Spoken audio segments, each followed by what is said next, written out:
Luka mlango wa 15 mstari wa 10 ambao unasema, Yesu anawaambia ule mkutano ambao ulikuwa karibu na yeye ya kwamba kuna furaha kubwa zaidi kule mbinguni wakati mtu mmoja ambaye ni Mkristo akiamua kutubu dhambi zake.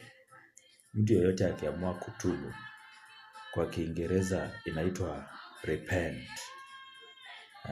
Yaani kuna furaha sana kule mbinguni wakati wote ambapo mtu mmoja anaamua kutubu dhambi.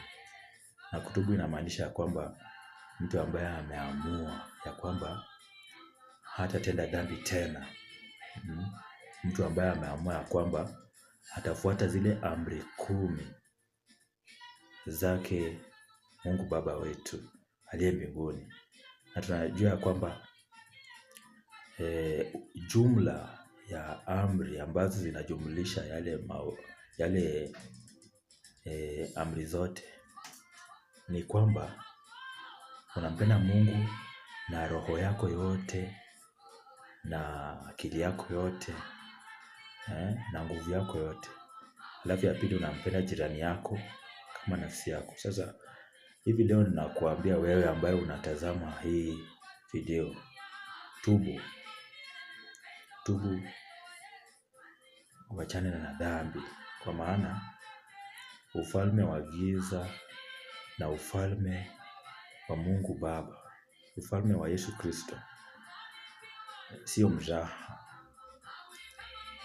Ni ukweli kama jinsi unavyotazama ndio hii. Ni ukweli, ni jinsi tu bado haijafunuliwa. Lakini imesemekana ya kwamba yeyote ambaye amezaliwa katika maji na roho ana uwezo wa kuelewa. Sasa habari ya leo ni ya kwamba tubu dhambi. Uachane na kutenda dhambi kama vile kudanganya, dhambi kama vile wizi, dhambi ya tamaa. Kubwa zaidi ni tamaa ya macho, tamaa ya kimwili, na ile uwezo wa kuwa na kiburi ya kimaisha.